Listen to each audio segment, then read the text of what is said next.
Hey guys, Sean here, and welcome to the F1 Word Live. Apologies for the overrun there on the countdown. I've not done this for about a week and a half, so I'm a little bit rusty today. So yeah, and already chat's playing a wonderful start. If it doesn't update on screen, by the way, I've had some problems with it today. Don't worry. I can still see all your questions and whatnot. How are we all doing in chat? It's been quite a while. Seems like forever since I last streamed. But yeah, good to be back. Obviously, the new season, not a million miles away. We're at Autosport at the weekend. So this is going to be a nice, chilled stream, just chatting about that with Dan. And of course, because one of the things that you guys have been asking for so much lately is a bit more interaction, we are going to try and bring some of these streams back where we just literally sit and chat to you for a bit, answer some of your questions. I think that's definitely the way to go and drive some of that interaction. So we'll be talking about Autosport International, which Dan and I were at the weekend, and we'll also be talking all sorts around questions. I've had so many on Twitter, so make sure you start popping them in chat so I can keep an eye out for them as well. I'm going to start, I think things are working over on Discord. I've got a horrible feeling I'm not working for some reason. I'm just going to double check something. So bear with me, that'll be why. Push to talk was activated. Hello, Dan. How are we doing, mate? Really rusty start.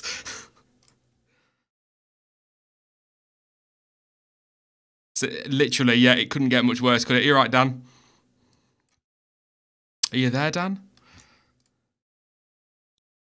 Yeah? Yes. Okay. I'm here.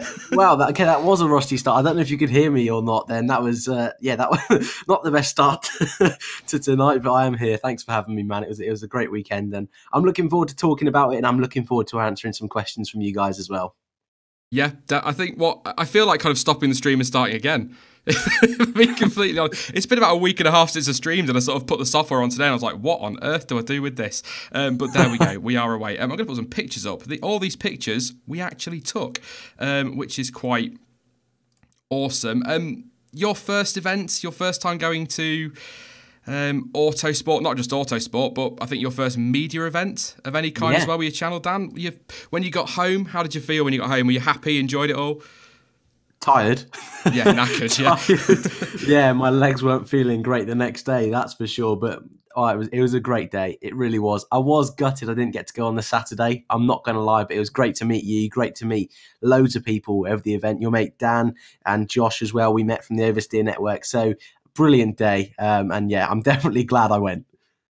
Yeah, it was good. It's like you said, that you're on your feet all day, aren't you? I know, all right, yeah. I'm an old man, and that's probably where it comes from. But I really, really enjoyed it. Eru's in chat as well. That's Daniel, by the way. Dan. Yeah. Yeah, I think I went last year, and it was pretty awesome then as well.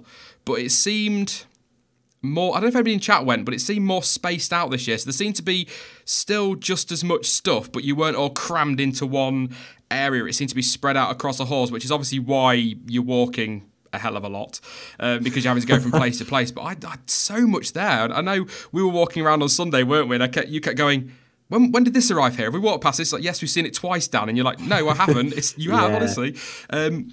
Formula One, we'll start with that because obviously that is what the channel's primarily about.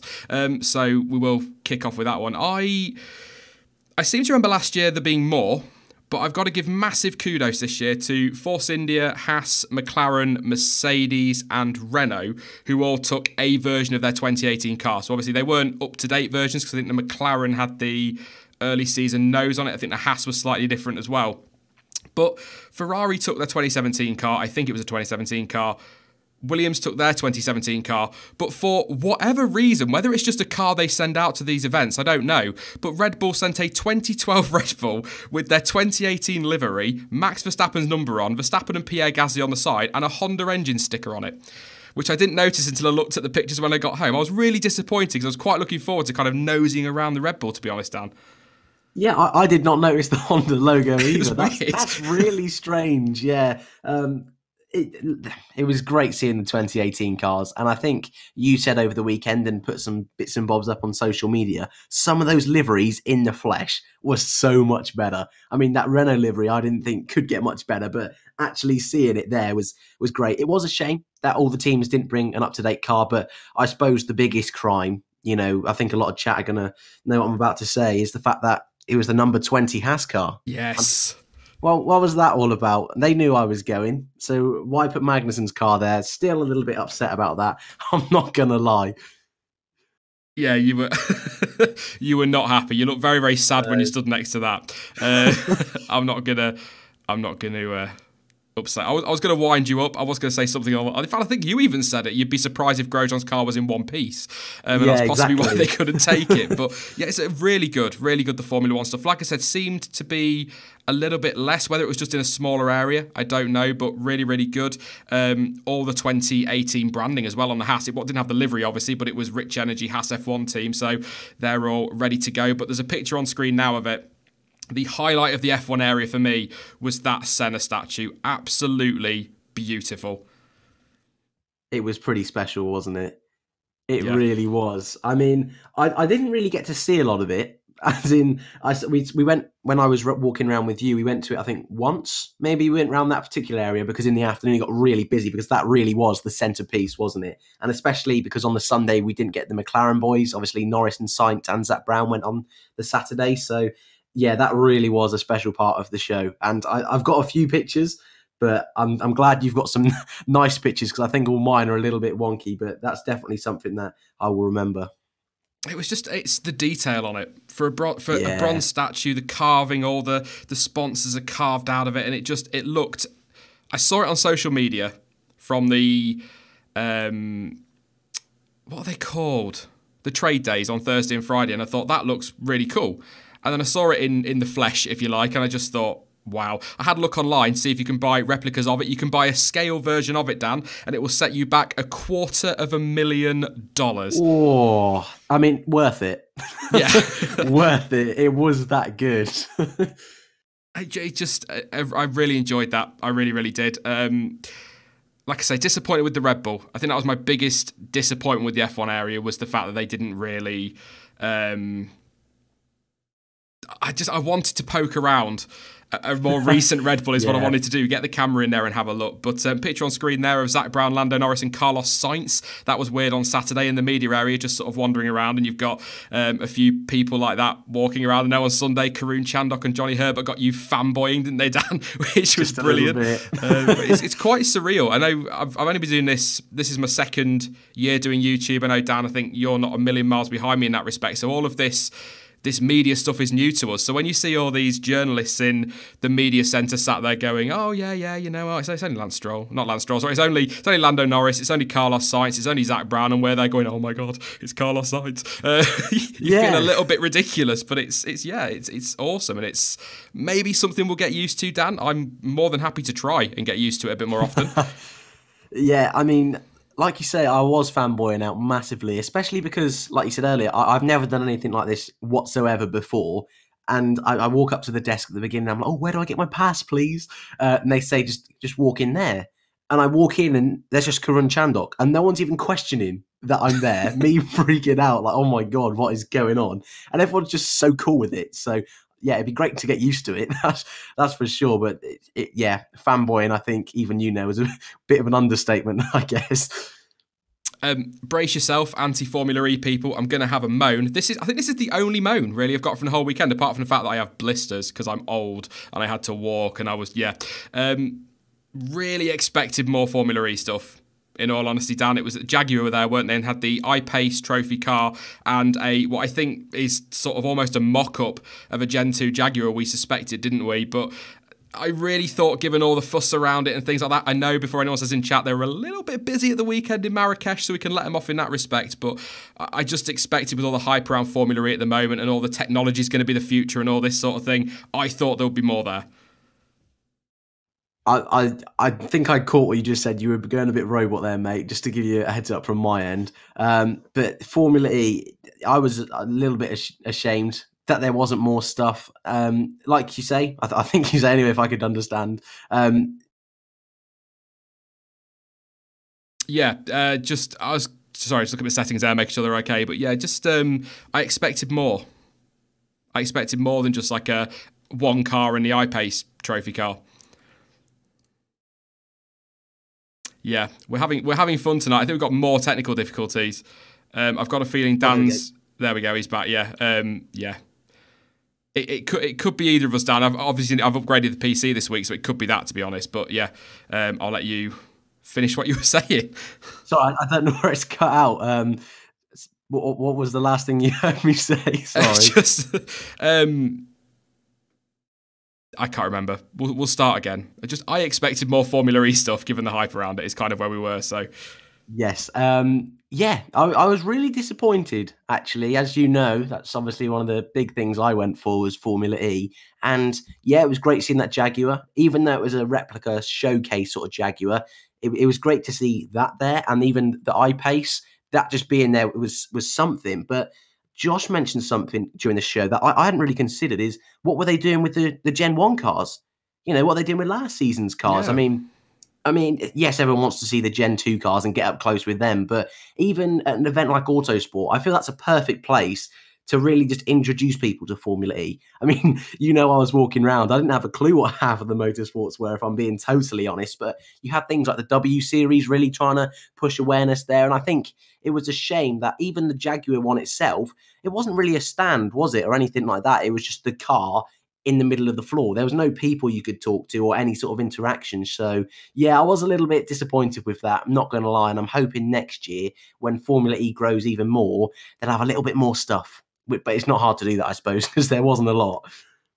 Yeah, I mean, perhaps as the popularity of Formula E grows, they'll get a bigger stand. But yeah, it's a surprise. I just expected more. I didn't expect to the same level as, say, the Formula One corner or anything like that. But I just expected a bit more. A few people in chat actually pointing out it was a 2016 Ferrari. I wasn't 100% on it. Yeah, but I know they were mocking up the 2018 livery on it. I know that one. But yeah, disappointing. So I was quite looking forward to seeing some Formula E stuff up close and personal. But to be fair, that car's still pretty stunning. Really. It's amazing, the Gen 2 car. I mean, we've seen it 2 races now, but it still seems so incredible that thing is scrapping it out on circuit. It really does. And I hope 2021 Formula One can not copy something like that, but really innovate and make a crazy looking car. Well, to be honest, me and Stuart were stood chatting about that when we sort of first saw it. And I think we both generally agreed that Formula One could learn a lot from that kind of design. Now, I don't ever expect anything like that to rock up to a Formula One track, and I don't think fans will be happy if it did. And I think part of it is the history. I mean, I don't know what people in chat think, but I think Formula E can get away with going radical in design because it's not got the 50 years of history behind it. And if you take that to 2021, fans are not going to be happy. I'm not criticising fans on that. That's just kind of the way it is. You know, you can't, long established sport, you can't go switching it up like that. Whereas Formula E, they can go for it. So I think, yeah, I wouldn't mind a Formula One car looking like that, but I did like the concepts that we got. I'll say a few weeks ago, it must be a few months ago now, for the Formula One stuff. So I'd be happy with anything like that. Would be brilliant. But yeah, we'll talk about 2021 and that in another stream, I'm sure. But I was talking about something else around the weekend before we start taking too many questions. Maybe get some of our highlights as well. But it was just, I think the WRC stuff was hyped up quite a bit. And I don't think there was an awful lot there. It kind of almost was livery reveals. But I've never seen a WRC car up close and personal. They look pretty nice. And I was a little bit starstruck by them. I'm a bit of a fan of hatchbacks. Take that as you will. I'm quite a fan of that kind of car. Maybe that's the, dare I say, chav that used to reside within me when I was younger. I don't know. But I expect a little bit more around WRC as well. But then at the same time, it doesn't have the following that the likes of F1 have and things like that. But lots of beautiful cars around. I think Lando Norris's Ginetta was there, which you could race for a whole season or win racing for a whole season, I think is... IMSA car was there as well. It's just so much, wasn't there, Dan? You couldn't... I was there for 2 days, you were there for 1, and you just couldn't get around it all.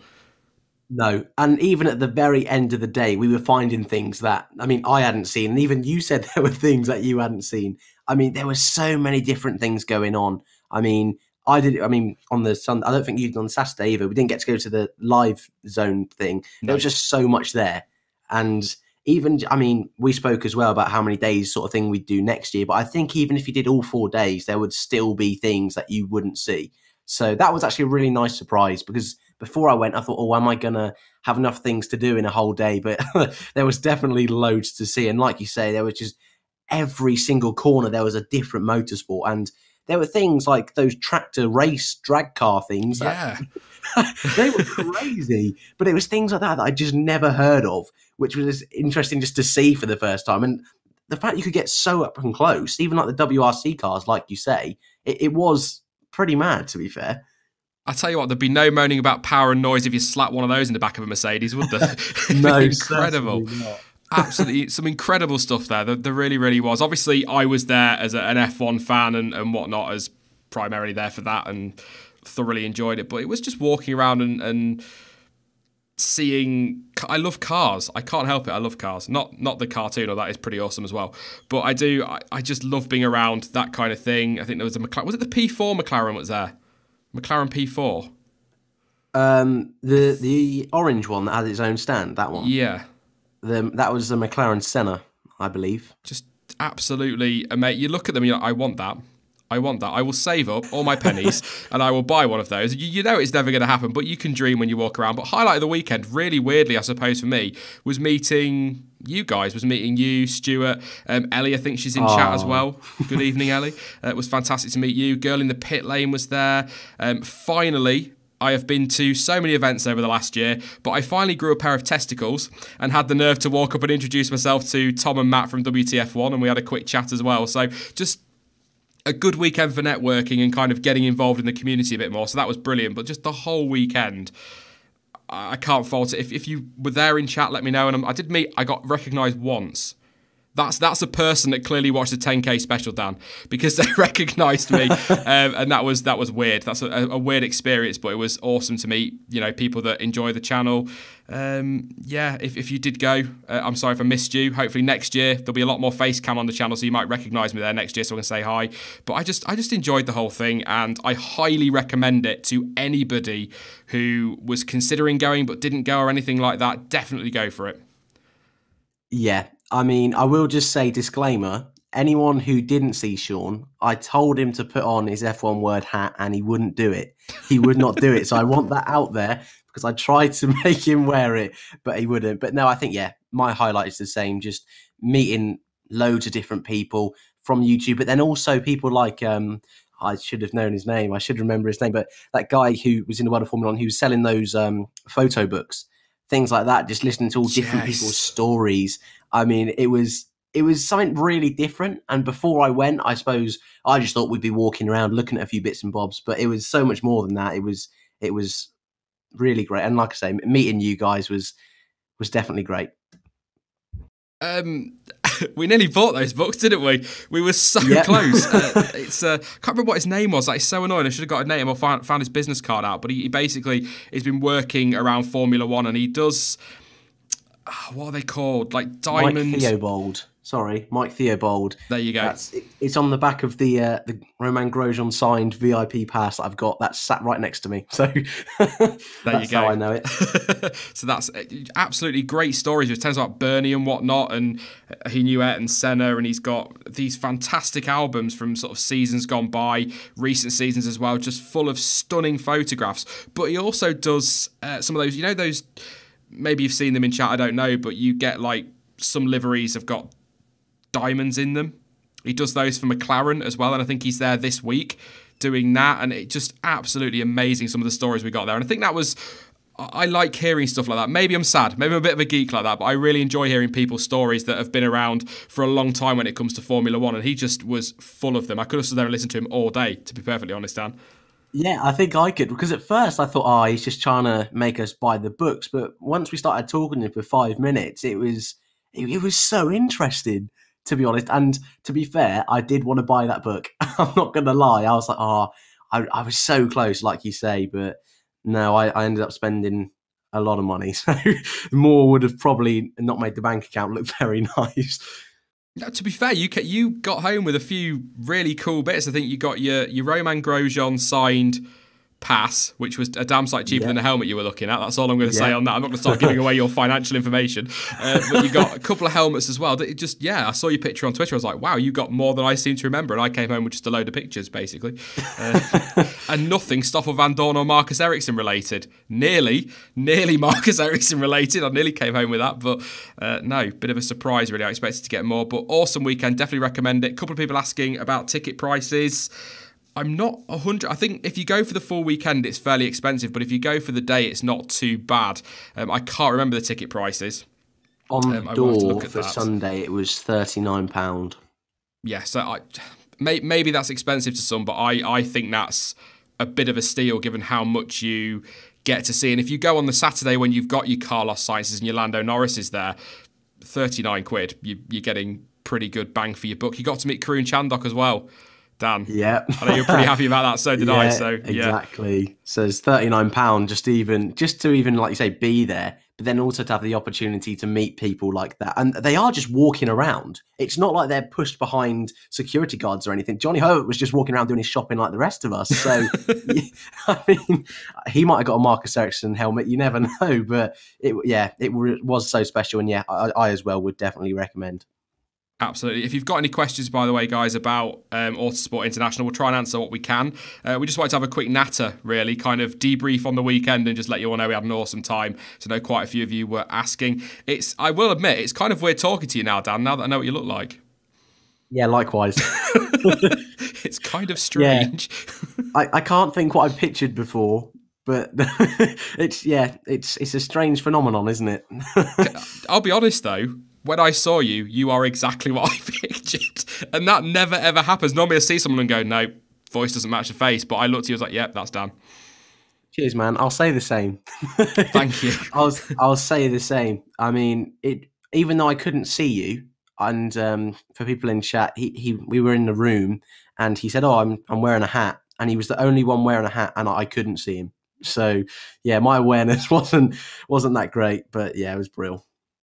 It's true. And he couldn't find me, and I got a message that just simply said, "What are you wearing?"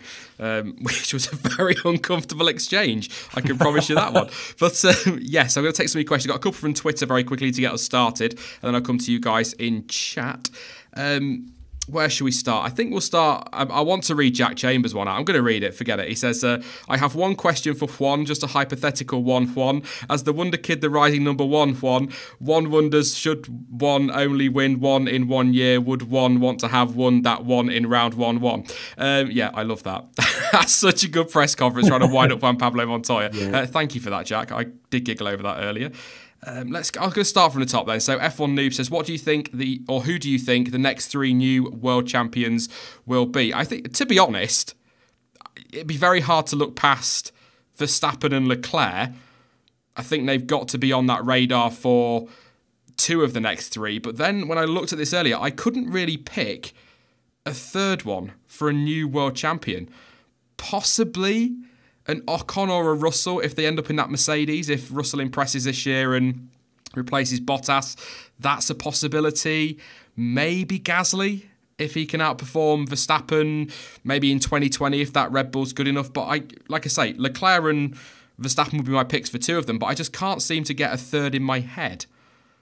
Yeah, those 2 would be my picks. They're the sensible ones, and I can see why the F1 Noob sent that through. He loves a good Verstappen, doesn't he? But that third one, I do struggle looking into the distant future, because this is going to be a Mercedes Ferrari for the next few years, and it's going to just be whatever sort of team that can just line themselves up to get in that fight. So I'm still thinking Renault are on a really nice path. So I'd like to say Daniel Ricciardo as almost a little wild card, but then also if Renault can, I don't know, in a few years' time, if Hulkenberg does move on, if they can get a real superstar driver of their own in there, not saying Ricciardo's not, but a young driver like a Verstappen or a Leclerc, then maybe them. But I'm really struggling at the moment to think of anyone like you, really, that's really looking like they could be that world championship material that's also on a route to a top team. So I would go Ricciardo, but it's a toughie. That all comes down to what Renault do, though, doesn't it? Yeah, for sure. As people are saying in chat, if Renault can get good, then why not? I'm just trying to think. I think it's really difficult to predict stuff like this year because there's just so many changes across the grid. I think Mercedes and Haas are the only teams that stuck with their lineups. So we literally we have no idea this year, which, number 1, is terrible for pre-season content when you're trying to do predictions, but 2, is awesome as an F1 fan because you just don't know. We're not going to know anything till Australia because testing, as we saw last year, means absolutely nothing. Before anybody says we can take stuff from testing, we cannot. Last year, Ferrari were a second off the pace in testing apparently. Red Bull were the second best team and could beat Mercedes. And we get to Australia in the first part of the season and Ferrari are clearly the best at that point. So, or not clearly the best, but they were a damn sight quicker than a second off Mercedes. So I can't wait for Australia. I know that's an obvious statement as an F1 fan. But yeah, I'm very excited for 2019 and the future. I think Formula One's looking better than some of the stick it's getting at the moment. What is your dream road legal and non-road legal car if you want, says Nikhil? I was a bit of a chav when I was younger. I'll admit it. I'm not afraid to admit it. I should be ashamed, but I am not afraid to admit it. I love a Subaru Impreza. I absolutely... all the livery, the whole thing, big fat exhaust on the back of it. But I'd probably say, having seen it the weekend, one of the McLaren road cars, the Senna, the P4, P1, things like that, I love those cars. In terms of non-road legal, I wouldn't mind a Formula One car. that is such an obvious thing to say, but I wouldn't mind a Formula One car. That's fair enough. I think non-road legal, I would go the same because I'm really struggling to think of anything else. I mean, a Formula E car would look good, but I know in the area I live, there's not many recharge points, so that wouldn't be very practical. Not that an F1 car would be practical. And then I suppose a legal car. I do love my Lotuses. I do love a Lotus Evora. And there are a few of them at the show as well, which I did like in particular. So I would go with that. But yeah, that McLaren Senna as well. That was a naughty piece of kit. So, I mean, I wouldn't say no to any of them, to be honest. Least favourite F1 driver, asks Lucas Hamilton. That's a tricky question. That's a political question. That's brave. It's one of those I wish I hadn't read.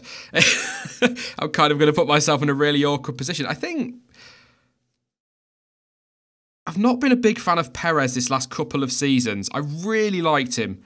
And then this last couple of years, he's got a little bit sloppy and a little bit grumpy at times. But at the same time, I can't help but love him a little bit. So I think least favourite driver, it would... Oh, I'm sorry, mate. It would probably be one of the Haas boys. It would probably have to be one of the Haas boys. It's not like a hate thing or anything like that. Just out of all the drivers on the grid, if I were to imagine a dinner party of F1 drivers, they'd probably be bottom of my list. That's very sad to hear. No, when you first read it, Perez was the first one who came to mind, especially some of the crazy moves he did this season and last season. But I forgot about Magnussen. And when you said it, I thought, how blind have I been? The arch rival to my Grosjean. And also, yeah, some of the moves he's made this season, last season, moving in the braking zone. And I mean, at the end of 2017, I was convinced he was going to be out. Lucky he got a drive. So not a fan of Magnussen. I mean, it's not like I hate him, but if I had to pick someone at the very bottom, I think it would be K-Mag. Yeah, that's what I'm kind of getting at. I don't hate any driver or anything like that. I just don't. Like I say, imagine an F1 dinner party. You can invite 19 drivers from the grid. Grosjean and Magnussen will be bottom of that invite list for me. Not that anyone would turn up. I wouldn't blame them if they didn't want to turn up. My cookie's not the best, I'll put it that way. But yeah, sorry about that, mate. Sorry to attack your Grosjean already. That's absolutely shocking. That's all right. I'm used to it. And as well, it's annoying because I think Magnussen deserves his seat and I think he deserves a place on the grid. It's just like you say, he would probably be the one at the bottom, unfortunately. So sorry, K-Mag fans. Ruben asked a very good question on Twitter, said, with Sainz joining McLaren next year, do you think that his career will inevitably be Hulkenberg-like by not getting his chance at a top team, even though he's shown talent? I really like that question. It does kind of tie into Autosport as well, because Carlos was there. It's a fair point. He's gone to McLaren, and I'm not convinced McLaren, although apparently they're talking up their chances again this week, because they've not learned their lesson from the last 4 years. But they seem quite confident they're going to have a half-decent car this year. I'm not sure they will. I think they're a long way off being up there fighting for podiums. And it could well be that Carlos Sainz is a victim of timing, if that makes sense. You know, if without Verstappen, he'd probably be in that Red Bull. I think if Ricciardo had left a year earlier or 2 years earlier, he'd probably be in that Red Bull alongside Verstappen. So he's just been a victim of bad timing. Wrong place, wrong time, really. Yeah, I mean, I do agree. But it is definitely wrong place, wrong time. Because if you look at the options he had, really, at the end of this season, I definitely think McLaren was his best choice, because really it came down to, does he want to go to McLaren? Does he want to go back to Toro Rosso? There were the two Yeah. options, and he was in such a sticky situation. I don't think McLaren's an awful place to be. We know they've got fairly good amount of funds, and we know they're doing ventures in the likes of IndyCar and are talking about WEC. So they're trying to expand in those sorts of ways to make it a more, I suppose, desirable place for a driver. But I think, I think that's a really good question, because I do think it'd be a little bit Hulkenberg-like. I don't think he'll ever get that top drive. And I think he's a similar driver to Hulkenberg, where, okay, he's not your A-star driver, but he's a solid driver. And for a midfield team, he could be your number one. So I think he's a really good fit for McLaren at the moment. And I think if Norris does develop and become a superstar, he'll also be almost happy to play that second fiddle, still wanting to be a big part of the team, but also is just happy just to be there, pick up the points sort of thing. So we'll see. But I think that's a really good question. And yeah, I do agree, because I do think, looking at McLaren's future prospects, it's not looking too rosy for the next few years. It's a shame. It's a shame. I know people are called British bias, but I want to see McLaren up there. I want to see Williams up there. I say it all the time, and that's not going to change. But I'm just not convinced that they're going to get back to the top. I'm really not, and I hate saying that. I really do, but it's a long way back. And the way Formula One is, its current climate, any team outside of those top 3 or 4, maybe even manufacturers. I think it was Martin Brundle that said that he feels, it might be scrolling along the bottom somewhere actually, that he thinks that Williams and McLaren have got stuck in the void between Works team and B team, because obviously McLaren have got the Renault engine, which obviously the Renault Works team or manufacturer team are going to prioritise on them and their car, and developing the engine around their car and the car around the engine, and just going to McLaren, there's your engine. They've not got a car that could be built around that, if that makes sense, in the same way that a Works team can. And Williams are kind of in a similar position with their Mercedes deal as well. So that, I kind of understand that. It's frustrating though, because they're two of the great teams of Formula One history. So it's really harsh to see them down there. But an interesting year for McLaren. I'm going to do a video on them in a couple of weeks' time, almost previewing their year. But it's quite a big year for them, because 2 new drivers. One's a rookie, one's brand new to the team. It takes a little bit of pressure off those drivers, because people will accept that they need to have a year to settle into that team. But there's going to be huge pressure, I think, on Zach Brown this year. Huge pressure. Yeah, well, they've also got James Key coming in, haven't they? And I cannot remember his name, but they've got that new team principal that's running things. So it looks like Zach Brown's going to take a back seat a little bit, which, without getting too political too early on in the year, but I think that's going to be, in the long run, a more positive thing, because Zach Brown is looking at all these different ventures, and I think they do need someone that's solely focused on Formula One. I do think that's what they need, and I think they need to be aware that this isn't a 2-year project. This is something that they need to really build up to that big regulation change in 2021. And if it's not that big of a change, then they still need someone who's going to just steady the ship and just slowly bring them back up to the front if they can. But I think I'm like you. I don't see it happening. I really don't, unless we have a crazy rule change or if some of the big teams drop out. But even then, I think this is going to be a really tough fight for them to get back up to the front. Yeah, I mean, as fans, we want as many teams up there fighting for titles and wins, but I don't think, 2021, we're kind of talking about this now instead of answering questions. I'll come to you in a minute, don't worry. But, 2021 was all this talk of, if we do this and we do that, we can close the field up. Formula One's never been that.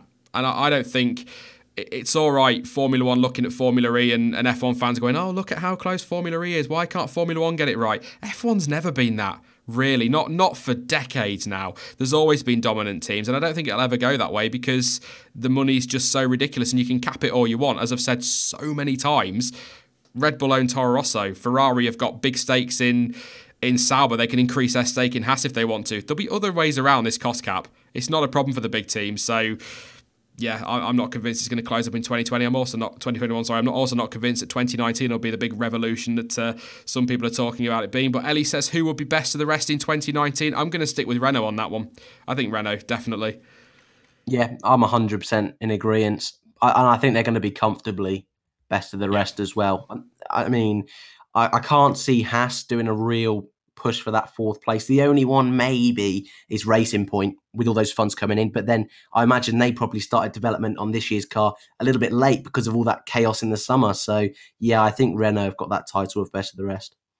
Yeah, I agree. I can't maybe Racing Point, but I don't know how much all that in the summer changing hands really disrupted their development for 2019 because everything kind of stopped, didn't it, for a while? So I'm not convinced by them. Haas, I don't think they'll go backwards to, as some people are saying, they'll go right back to 8th, 9th in the championship. I don't think they'll go that far back because they've still got good ties with Ferrari and they can build good cars and they've got good drivers. Not the best, but they've got good drivers.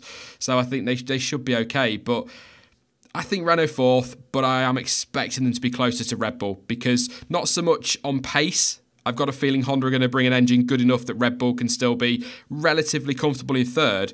But with them obviously retiring possibly more with reliability problems and things like that, I'm kind of expecting Renault to be closer than they were this year, but not really expecting too much in the way of change in the running order, if I'm being completely honest. Hopefully we're wrong. Be fantastic, wouldn't it, Dan, if we rock up to Australia and we get an all-Williams front row, McLaren's behind, then the Racing Point boys, Mercedes and Ferrari on the back 2 rows. It'd be fantastic, but then I woke up, so it's not going to happen, is it? Let's be honest. How much for that Police Morgan? I'd say a lot of money. It was a very nice-looking car. What do you think about the partnership between Dekra and Hulkenberg ending? Asked Kieran. Gutted because I never got one of his hats and I really want one of his hats. He wouldn't give me his and I haven't seen one for sale. I think you can buy them. I think they're kind of a limited edition thing, obviously even more so now, but I love that hat, so kind of gutted didn't get one of those. But yeah, I think at least this is, unlike Bottas, at least this is an sort of a mutual decision to end this partnership, Dan. Bottas, the poor guy, the rug pulled right from under him. Yeah, I mean, he'll find something else. He will, but it's always a shame when things like that end, in a sense, because we want to keep brands that are, well, I suppose, synonymous with drivers. You want them to stay in the sport, so it's a shame, but I suppose he'll move on, and hopefully as well we see a little bit more of the Renault merch flying around, because like you say, finding those hats were impossible, and I think we both like our Formula One hats, so I would like a Hulkenberg one to the collection. Definitely. I've got way too many hats. I need to display them better, really. But I did just see a really good question, actually, about ones to watch. Which drivers will be the ones to watch for the upcoming season? Leclerc is obvious, I think. I mean, keeping an eye, you've got to keep an eye on Bottas. He's under huge pressure, as I said last week in the video. But I think Leclerc, everyone's going to be keeping an eye on him. Gasly as well. I don't think he's going to be as bad as some are predicting. I don't think he's going to beat Verstappen. I don't think we're going to be anywhere near that. But I think he'll be better than some people are predicting. Ricciardo, Hulkenberg, that's going to be a fascinating partnership. I'm quite intrigued to see how the rookies get on. I think that's going to be awesome. But my eyes, certainly for the first few races, are going to be firmly fixed on Mr. Robert Kubica. Yeah, that makes sense. I mean, I was thinking about it then while you were talking, and I'm not going to lie, I think almost every driver on the grid has got some sort of story about them coming into this season. I mean, we know that 99% of the teams have switched up drivers, but all the drivers you mentioned there for sure. I mean, all the rookies, Albon, I think it's going to be a really interesting one. George Russell as well. I really do think he's going to do well. But even the likes of Danny Kvyat coming back, that's going to be a great story. And I think we've spoken a few times as well. Lance Stroll, is he going to be able to make that step up and really put in a fight against Sergio Perez? And I think Perez as well, now he isn't really in control of that team like he has been the last few years. How's that dynamic going to change? So I'm so looking forward to it, because I really do think every driver on the grid has got some sort of story. And I think we all know I'm going to be keeping an eye on Grosjean very closely in the opening 8 races, because last year he crashed a few times. I don't know if you noticed that. So hopefully, yeah, a couple of times. Grosjean, come on, mate. Yeah, so hopefully he doesn't do that. So that's who my eyes are going to be on. But also, yeah, I think Kvyat and Stroll for me, I don't know. I think they're just drivers that I think probably will go under the radar a little bit. But even then, they're going to have such crazy seasons. So it's actually a bit mad. It is a bit mad, but it's going to be mega. I can't wait. It's going to be a really good season. RC, mate, you should know better than that. He says, if you had to predict the good races of next season, what would they be? If I predict good races, you know what's going to happen. You know, I said Canada was going to be race of the year, because it always is, and it was crap. I said Abu Dhabi was going to be the worst race of the year, and it was brilliant. It's just, I cannot get predictions right, so I'm not even going to try and answer that one. But all I'm going to say is I'm looking forward to all of them, except maybe a couple. Even Russia was good last year. What happened, Dan? What happened? I think every race that's usually bad was good. Yeah. Because even Monaco, we had that added tension of Ricardo's car breaking down. I mean, I'm trying to, like you said, there was so many amazing races. Even when people were trying to do top five, say best races of the year, there were like 10 contenders. So it was a mega season. I think it's definitely gone underrated a little bit and under the radar how good last year was. Because I think the points gap at the end of the season really doesn't paint the picture of how close it was for a lot of the year. And like I say, how many mega races we saw. Yeah, an interesting comment from I can't read your name for some reason. It's gone off. Oh, there we go. Nullian says Australian is probably going to be bad again. I will say this, and I'm going to say it in a preview to the season as well. I'm hoping there's no knee-jerk reaction after the Australian Grand Prix this year, because that's why these 2019 changes were made. Everyone kind of started going, oh my God, Formula One's terrible. There was no overtaking Australia. It's awful. We need to do something about this. We never get overtaken in Australia. It's very rare that we get a really good Australian Grand Prix. So I'm hoping they don't go knee-jerk on that, because after that we got Bahrain, China and Baku were all absolutely brilliant races, and they seem to get ignored as they try to push through these 2019 changes. So yeah, not looking for. I'm looking forward to Australia to have racing back, but I don't generally enjoy it as a race too much because it's generally not all that good. I tried. It was 2010. Was 2013 was a really good one in Australia.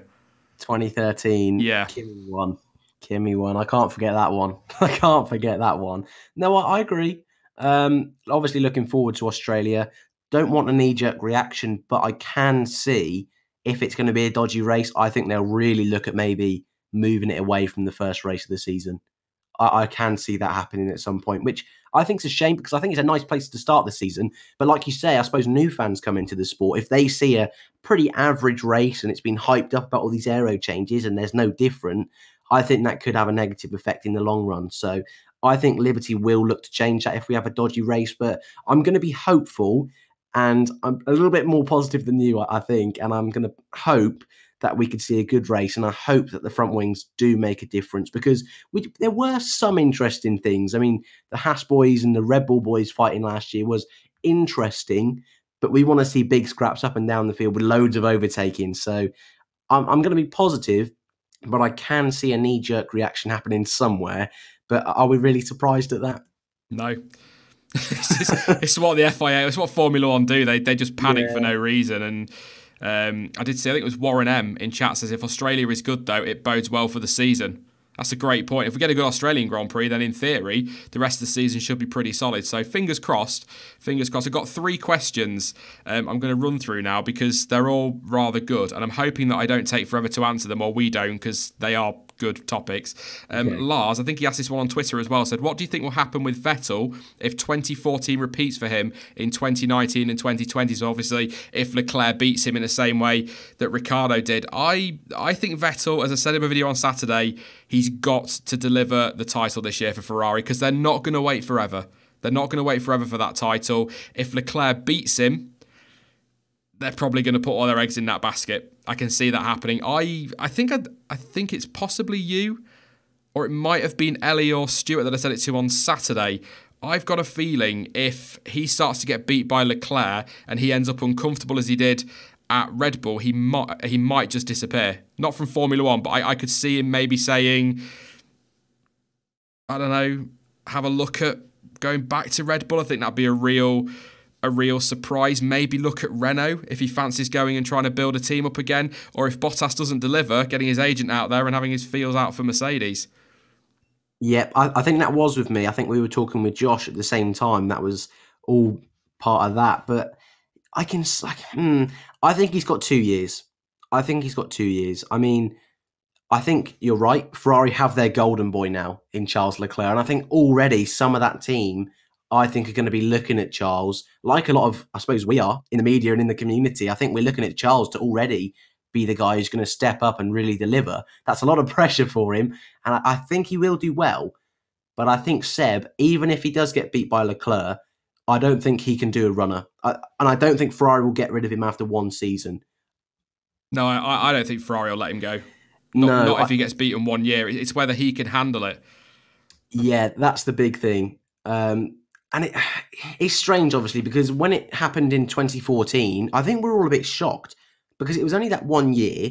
And yes, Ricardo beat him, but he was close to wins a couple of times. And it's the first year of the hybrid era.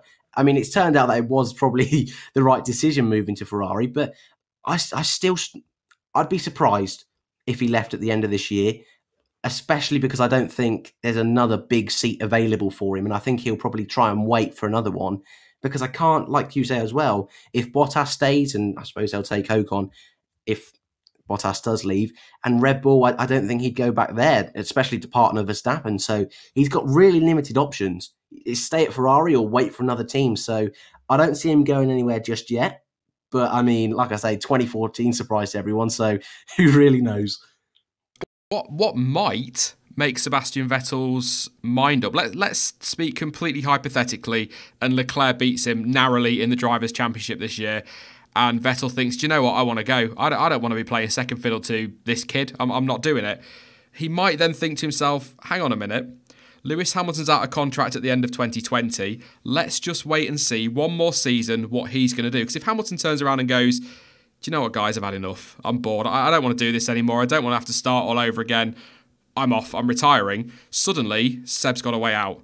And Mercedes have got a driver they can put in who's got, the same experience as Lewis Hamilton, at least 4 world championships at that point. He'd be a good person to put in there and fill that seat for them, rather than having George Russell and Esteban Ocon, for example. So that might just save him. Yeah, I think that's fair. Because like you say, I mean, in 2020, if Hamilton does leave, you don't...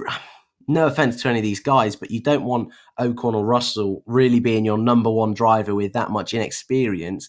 And do you really want Valtteri Bottas being that number one driver? So they are going to shop around, but I still think, depending on the Red Bull situation, I still think they'd rather look at a Verstappen rather than a Vettel.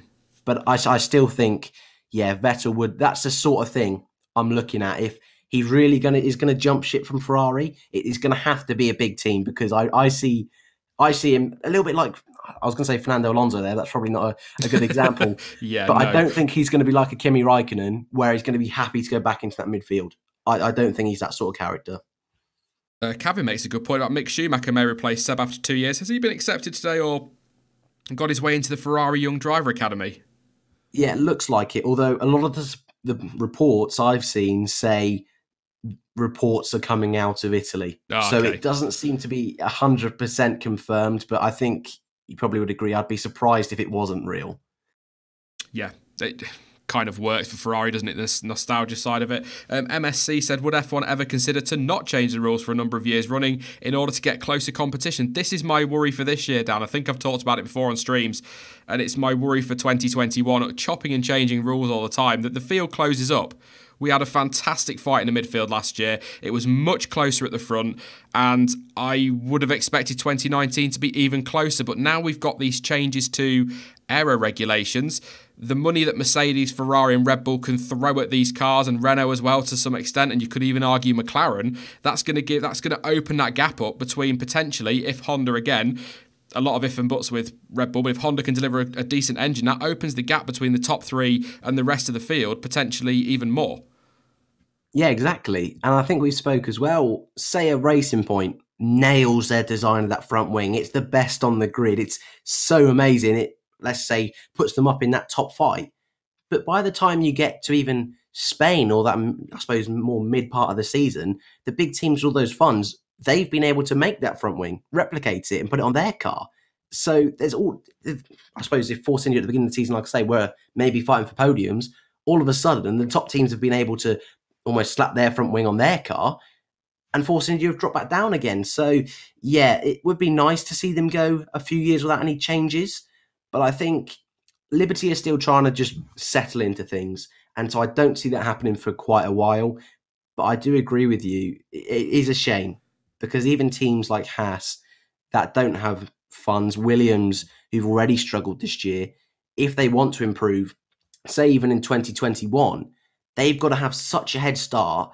That's almost counting out a whole season just so they can get a head start on the next season, that shouldn't be the case. That shouldn't be the case. So it would be amazing if that happened and we went a few years, but I just don't see it happening.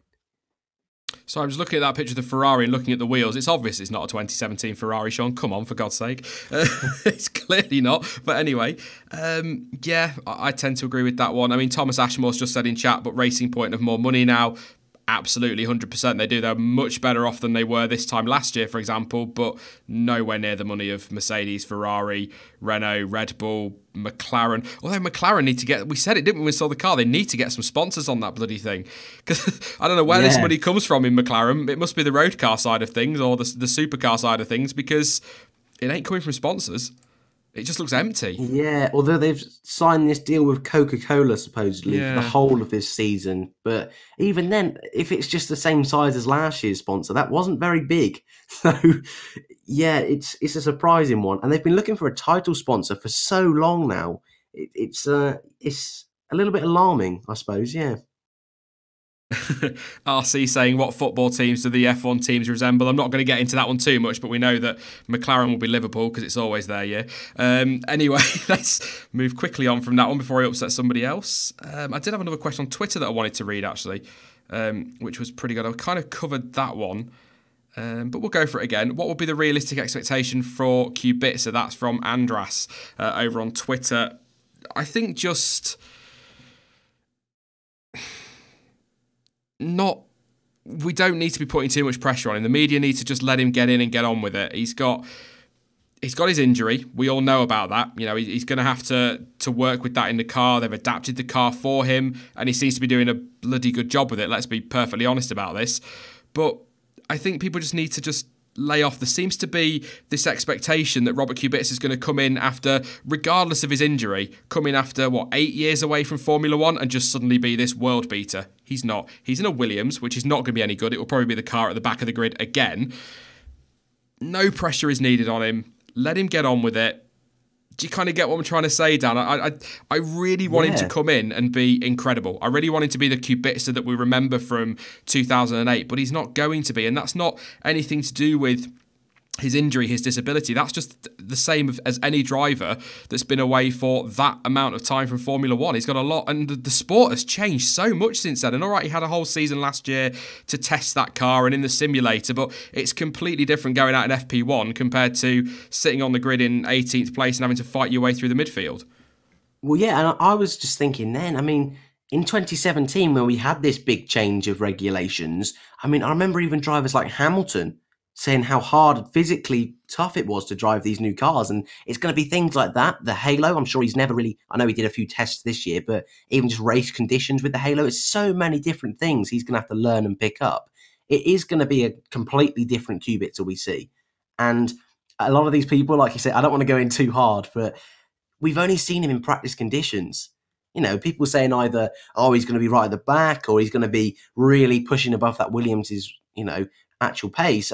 We don't know. We're not going to know until Australia. So I see as a realistic expectation of him being close to Russell. I don't think he's going to beat Russell. I do think Russell's a very good driver, and I think he'll settle into Formula One very quickly. But I'd like to think if he's in a couple of tenths of Russell each weekend, that's what I'll expect. I think probably people won't be very happy with me saying that, because obviously we'd all love to see Kubica jump in and be amazing at Williams and try and push himself back forward up the grid again. But I don't think that's going to be the case, unfortunately. And I was an ex-Kubica fan, so I'm not really being negatively biased. But I do think Russell will probably have the edge over the season, but I'd love to be proved wrong. So we don't really know too much, and we just have to wait till Australia. Williams is an interesting one, the driver lineup, because a lot of people think that Kubica will absolutely smash Russell, but then a lot of other people think that Russell will smash Kubica. There doesn't seem to be anybody saying, I think they'll be quite close, so I will be that voice of reason. I think they will be quite close. I genuinely do. I think there'll be a lot closer between them than each side seems to be predicting, but I don't think that's necessarily down to talent or ability. I think that's more down to the fact that although I expect them to improve, I still think Williams will end up tail end, which also answers a couple of other questions we got on Twitter asking who we thought would be the backmarker team. I mean, I'm not expecting Williams to be cut adrift like they were in 2018, but I think they will still be 10th, really, although that was before Toro Rosso made their announcement today. which is interesting. I don't know if Yeah. you saw that, Dan, saying that they'd be willing to sacrifice themselves in order to help Red Bull, so they could well end up being 10th this season, which, given that they actually were a big surprise last year, would be an absolute bloody disappointment if they end up having to just be a test bench again for a year. So I think probably Toro Rosso and Williams scrapping towards that back end together, but I'm not expecting a team to be cut adrift. And that's kind of why I'm expecting Russell and Kubica to be fairly evenly matched. You know, Sirotkin and Stroll were fairly evenly matched. And no, I'm not saying that that's anything to do with the car necessarily. It could just be that Sirotkin was better than some expected, or Stroll was worse than others expected, if that makes sense. But I'm expecting it to be fairly close, and I hope that's the case in all lineups this year. I'm trying to think if there's any that's going to get absolutely destroyed this year by their teammate.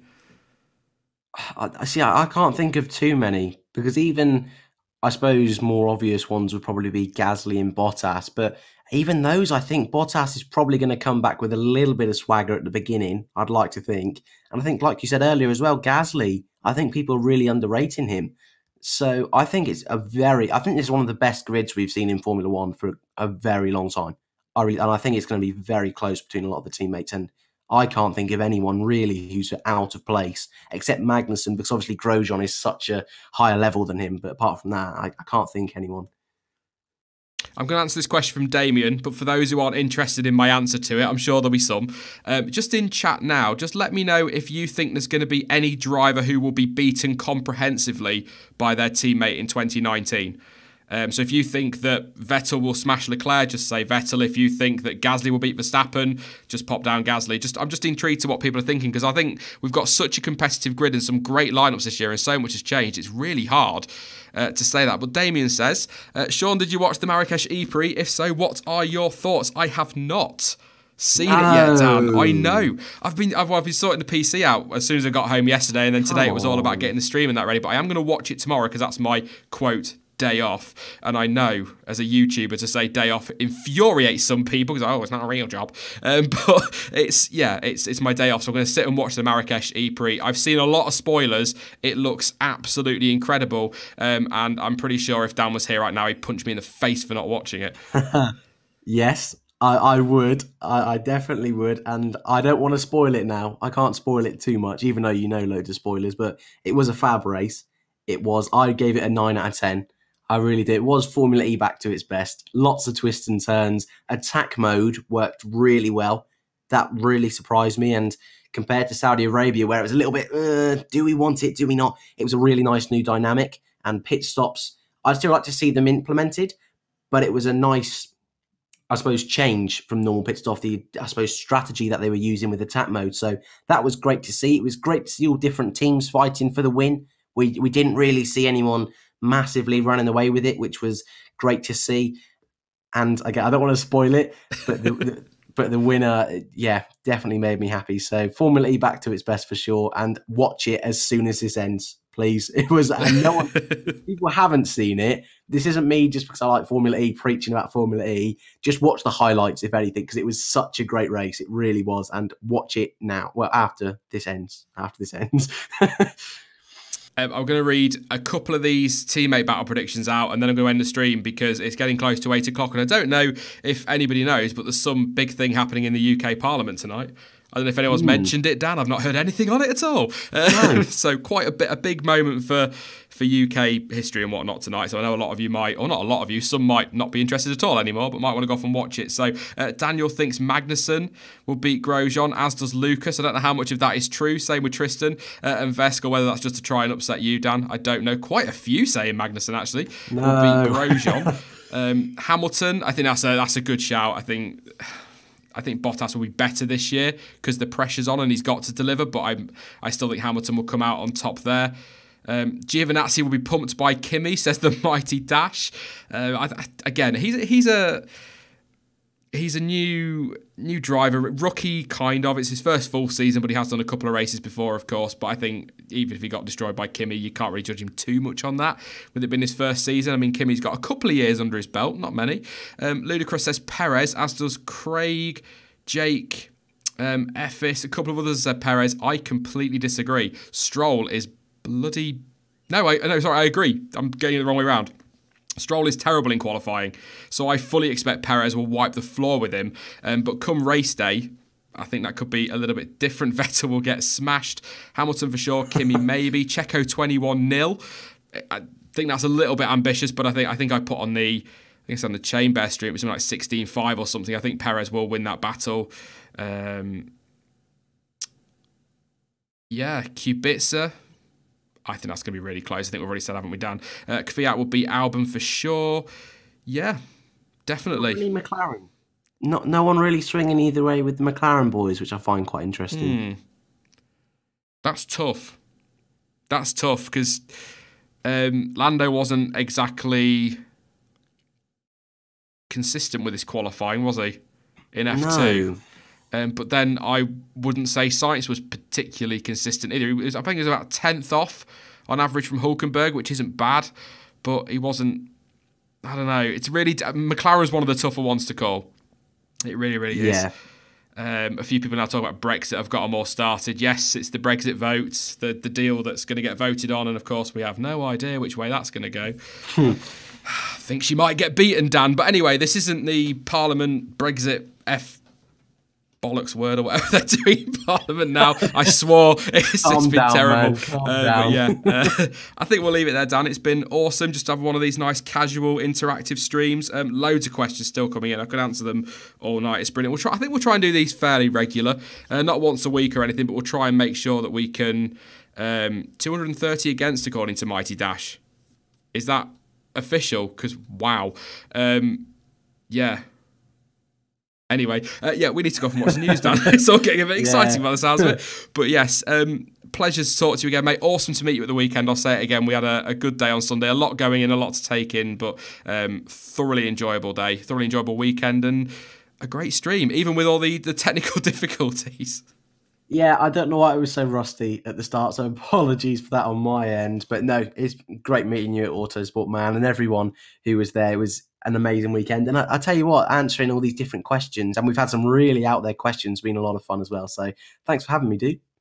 No worries, mate. And I will inevitably talk to you probably quite soon, I'd imagine. All right, see you later, man. See you later, chat. Hopefully you enjoyed the stream. Cheers, mate. Thank you for that. Yep, thanks once again to Dan, and thank you to you guys for tuning in. I know it's a bit of an impromptu stream, and massive apologies for those technical difficulties at the start. Ignore that schedule on screen. That is not correct, obviously. But yeah, apologies for technical difficulties at the start. What is coming up this week? I can't remember. I've just done some upgrades on the PC, so I've got a few problems in that my really crap old software now no longer works with the newer processor, which is just my luck. So I'm going to be spending the next couple of days kind of practicing with a bit of Premiere Pro. It looks fairly simple once you get going, so it should be okay. Hopefully, there will be a video up on Thursday. Worst case scenario, we push back to Friday, but I'm hoping to still get up on Thursday. There'll be a video hopefully on Saturday as well, and we will be live next Sunday. There should be no more interruptions now between now and testing. So we should be back on the Tuesday, Thursday, Saturday, Sunday schedule. So fingers crossed. I'm doing fingers crossed like you can see me, you can't. But yeah, fingers crossed that'll all get sorted out. So hopefully back on Thursday, definitely Friday. In the meantime, you can follow me over on social media for updates. Links to Twitter, Instagram, Facebook, and of course to Discord are all in the description down below. But as ever, thank you for watching. I've been Sean. This has been the F1 Word. And until next time, goodbye.